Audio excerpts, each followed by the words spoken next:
नमस्कार. Prime time महाराष्ट्रामध्ये मी सुहास आपल्या सगळ्यांचं स्वागत करतो. खरं तर आज सकाळपासून असा विचार करत होतो की आज व्हिडिओ कोणत्या विषयावर बनवायचा, असं सगळं माझ्या डोक्यामध्ये चालू होतं. विषय काही फार असा इंटरेस्टिंग सापडत नव्हता, त्यामुळे काही पेपर चाळले, काही संपादकीय वाचली आणि माझ्या हातामध्ये सामनाचा पेपर आला. सामनाचं संपादकीय मी बघत होतो. आता तुमच्या मनामध्ये सामनाचं नाव घेतल्यानंतर तुम्हाला एकदम देवेंद्र फडणवीसांचे शब्द वगैरे आठवत असतील. देवेंद्र फडणवीस कायम त्यांना सामनाविषयी काहीही विचारलं की देवेंद्र फडणवीस एवढंच म्हणतात, हे मी सामना वगैरे वाचत नाही. नाही, आम्हाला सगळेच पेपर वाचावे लागतात.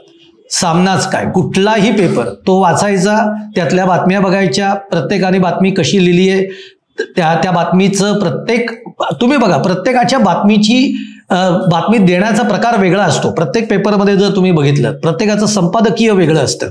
आज सामनाचं जेव्हा मी संपादकीय बघत होतो तेव्हा मात्र मला वाटलं की यस, आपल्याला विषय सापडलेला आहे आणि आपल्याला व्हिडिओ याच्यावरच करायचा आहे.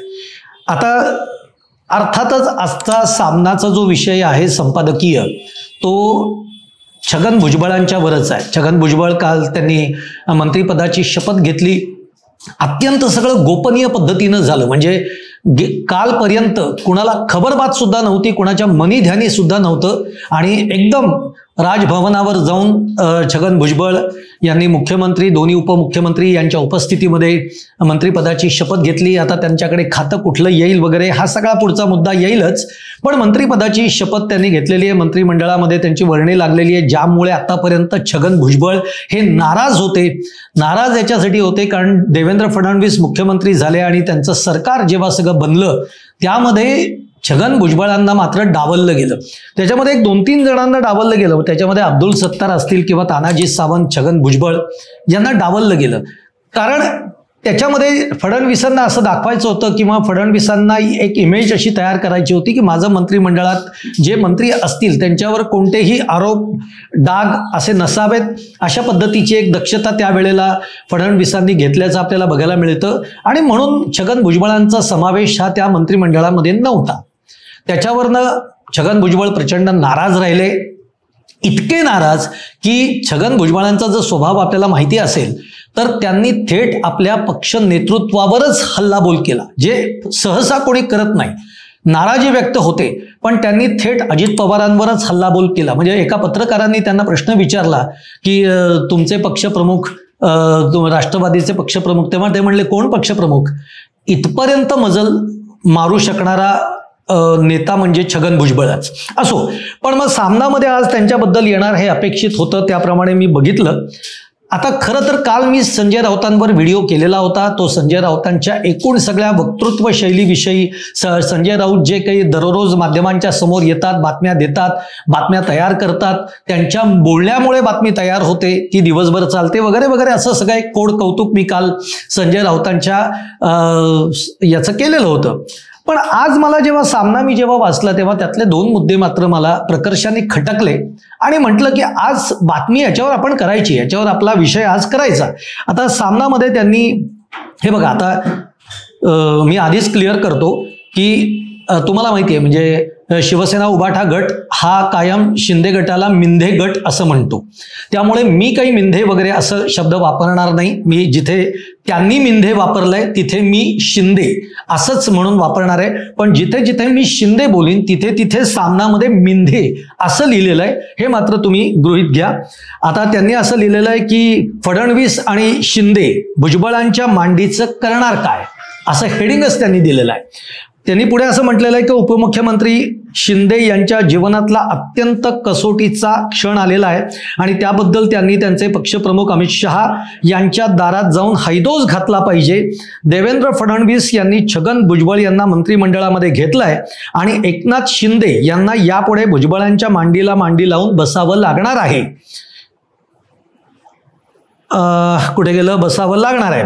हिंदू हृदय सम्राट शिवसेना प्रमुख बाळासाहेब ठाकरे यांना अटक करणाऱ्या छगन भुजबळ यांच्या मांडीला मांडी लावून बसताना वेदना कशा होत नाहीत लाज कशी वाटत नाही असा प्रश्न सामनाच्या या अग्रलेखातनं संजय राऊतांनी उपस्थित केलेला आहे. आपल्याला सगळ्यांना माहिती आहे संजय राऊत म्हणजे सामनाचं संपादकीय अर्थातच संजय राऊत लिहितात आणि त्यांच्या त्या शैलीमध्ये ते लिहित असतात, त्याप्रमाणे त्यांनी ते लिहिलेलं आहे. ती म्हणजे हिंदू हृदय सम्राट शिवसेना प्रमुख बाळासाहेब ठाकरे यांना अटक करणाऱ्या छगन भुजबळ यांच्या मांडीला मांडी लावून बसताना तुम्हाला वेदना होत नाहीत का, तुम्हाला लाजा कशा वाटत नाहीत, हा प्रश्न उपस्थित केलाय. आणि तो प्रश्न मी असं म्हणेन की तो प्रश्न रास्तही आहे. रास्त यासाठी आहे आत्ताच्या या कॉन्सेप्टमध्ये, तो रास्त यासाठी आहे की आपल्या सगळ्यांना माहिती आहे साधारणतः माझ्या मते 2001 का 2002ची ही सगळी घटना आहे. स्वर्गीय हिंदू हृदय सम्राट शिवसेना प्रमुख बाळासाहेब ठाकरे यांना अटक होणार असं एक वातावरण मुंबईमध्ये तयार झालं आणि या सगळ्याच्या मागे कोण होतं तर छगन भुजबळ होते. छगन भुजबळ यांनी चंग बांधलेला होता की मी बाळासाहेबांना अटक करून दाखवीनच. तुम्हाला माहिती आहे बाळासाहेब ठाकरेंना टी बाळू असं संबोधणारे छगन भुजबळ हा एकमेव नेता आहे. म्हणजे त्यांनी हे दाखवून दिलं होतं की मी या गोष्टींना घाबरत नाही वगैरे. आणि म्हणून राऊतांचं म्हणणं मला इथे रास्त वाटतं की ज्या छगन भुजबळांनी बाळासाहेब ठाकरे यांच्या अटकेसाठी प्रयत्न केले, ज्यांना अटक करण्यासाठी त्यांनी चंग बांधला, त्यांच्या मांडीला मांडी लावून तुम्ही कसं बसता, हा मुद्दा अगदी बरोबर आहे. राऊत साहेब या मताशी मी 100% तुमच्या सहमत आहे. पण 2-2.5-3 वर्षापूर्वीचीच गोष्ट घ्या, ज्या वेळेला या महाराष्ट्रामध्ये, मी मुद्दामून महाराष्ट्र याच्यावर स्ट्रेस देतोय, या महाराष्ट्रामध्ये महाविकास आघाडीचं सरकार होतं. या महाविकास आघाडीच्या सरकारचे मुख्यमंत्री हे उद्धव ठाकरे होते, जे शिवसेना उद्धव बाळासाहेब ठाकरे गटाचे पक्षप्रमुख आहेत. अशा उद्धव ठाकरेंच्या मंत्रिमंडळामध्ये राष्ट्रवादी काँग्रेस होती आणि राष्ट्रवादी काँग्रेस तेव्हा फुटलेली नव्हती. त्यामुळे त्या मंत्रिमंडळामध्ये सुद्धा छगन भुजबळ हे तुमच्या मंत्रिमंडळामध्ये मंत्रीच होते. संजय राऊत, आता तुम्ही म्हणाल की मी मंत्रिमंडळात नव्हतो, माझा काही संबंध नाही, मी पक्षप्रमुख उद्धव ठाकरेंना हे सांगितलं होतं की छगन भुजबळांना मंत्रीपद देऊ नका वगैरे, पण तो त्यांचा निर्णय असतो, त्या कारभारामध्ये मी लक्ष घालत नाही. संजय राऊत, कालच तुम्ही एक विधान केलं की सचिन वाझे जो तुमच्या महाविकास आघाडीच्या काळात पोलीस दलामध्ये त्याची पुन्हा एकदा नियुक्ती करण्यात आली होती आणि त्याबद्दल जेव्हा तुम्हाला प्रश्न विचारला तेव्हा तुम्ही म्हणलात की नाही, मी हे शरद पवारांच्या कानावर घातलेलं होतं की सचिन वाझेला मंत्रिमंडळात घेऊन नाही चालणार, पण मी काय करणार, म्हणजे मी काही त्या मंत्रिमंडळाचा भाग नव्हतो वगैरे, पण मी माझ्याकडनं सांगण्याचं काम केलं. जे उत्तर तुम्ही काल दिलं ते त्यावेळेचं उत्तर म्हणून तुम्ही यावेळेलाही देऊ शकाल. पण त्यावेळेला सगळ्यात महत्त्वाची गोष्ट म्हणजे उद्धव ठाकरे जे स्वर्गीय बाळासाहेब ठाकरेंचे सुपुत्र आहे, तेच या महाराष्ट्राचे मुख्यमंत्री राहिले. त्यांच्याच मंत्रिमंडळामध्ये छगन भुजबळ हे मंत्री म्हणून होते. मग तेव्हा तुम्ही हे लिहिलेले शब्द हे तुम्हालाही लागू होत नाहीत का? म्हणजे आपला तो बाळ्या आणि दुसऱ्याचं ते कार्ट असाच हा विषय झाला की नाही. म्हणून मला तुमचा हा मुद्दा, आत्ताच्या परिस्थितीमध्ये तुम्ही या शिवसेनेला बोलताय मी मान्य करेन, पण मग तुम्हाला तुमच्याही अंतरंगामध्ये वाकून बघावं लागेल की आपणही हेच केलंय आणि मग आपण कसे काय बोलू शकतो, हा मुद्दा आहे. पण पुढे राऊत असं म्हणतात, आता हे ते शिंदे गटाला म्हणतायत की शिवसेना प्रमुखांवर खऱ्या निष्ठा असतील तर राजीनामा द्या, नाहीतर मंत्रिमंडळात भुजबळांच्या मांडीवरचे केस उपटत बसा. आता ही राऊतांची स्टाईल आहे.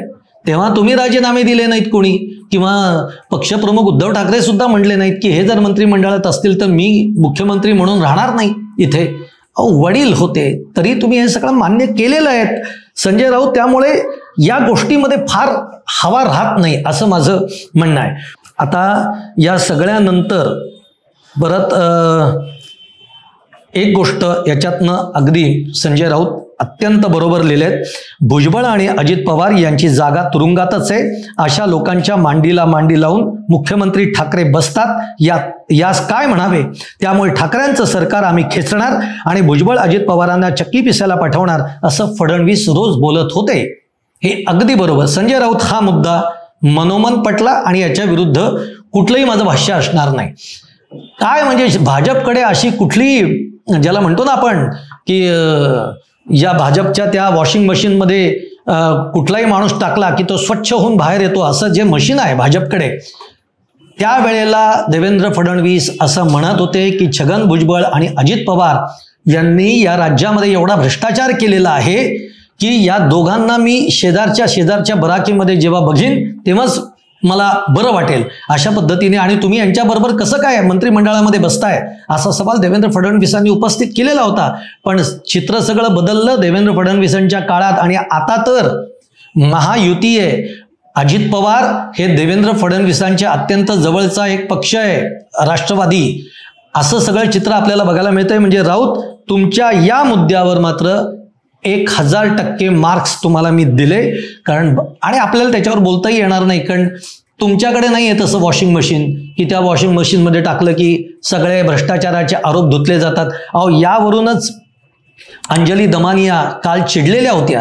म्हणजे अंजली दमानियांनी शेवटी काल अशी एक खंत व्यक्त केली की आजवर आम्ही ज्या ज्या लोकांच्या विरोधामध्ये भ्रष्टाचाराचे मुद्दे घेऊन लढलो ते सगळे सरकारच्या काळामध्ये मंत्री होत आहेत. मग या लढ्याला अर्थ तरी काय राहिला?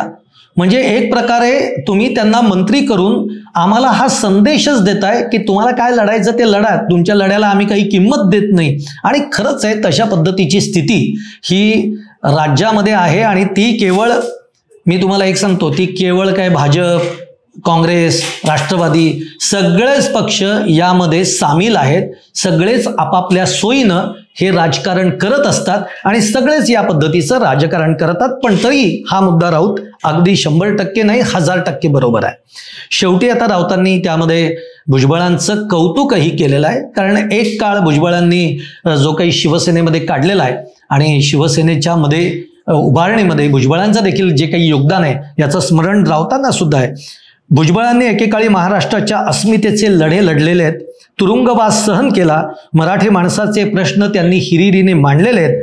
त्यांना जीवनाच्या अखेरच्या टप्प्यामध्ये महाराष्ट्र विरोधकांच्या कळपात जाऊन मंत्रिपदाची झूल पांघरावी लागली, ही त्यांची शोकांतिका म्हणावी लागेल. आता हा ज्याच्या त्याच्या परसेप्शनचा मुद्दा आहे. आता छगन भुजबळ स्वतःच्या नजरेतनं या सगळ्याकडे कसं बघतायत, आज त्यांची गरज काय आहे, त्यांनी जे काही मंत्रिपदाचे स्वीकार केलेलं आहे त्यांच्या त्यातल्या भावना काय आहेत, या सगळ्याचा आपण विचार करता तुमचा मुद्दा जरी बरोबर असला तरी तुम्ही आता जे म्हणताय की महाराष्ट्र विरोधी सरकार, आता हे तुम्ही म्हणताय, हे तुम्ही ठरवलेलं आहे म्हणायचं. त्यामुळे तुमचं मत आहे, तुमचं मत तसं इतरांचं असेलच असं नाही. महाराष्ट्रातला जो मतदार आहे तो या सगळ्याकडे कसं बघतो हे तो मतपेटीतनं सांगत असतो. त्यामुळे आत्ताच्या या सगळ्या सरकारच्या काळामध्ये ज्या पद्धतीने सगळा कारभार चालू आहे, या कारभारावर खरंच महाराष्ट्राची जनता समाधानी आहे का हे आपल्याला लवकरच कळणार आहे. कारण येत्या 4 ते 5 महिन्यामध्ये स्थानिक स्वराज्य संस्थांच्या निवडणुका आहेत, महापालिकेच्या निवडणुका आहेत. त्यामुळे कारण असंही म्हटलं जातं की स्थानिक स्वराज्य संस्थांच्या निवडणुका म्हणजे मिनी विधानसभेच्या निवडणुका असतात.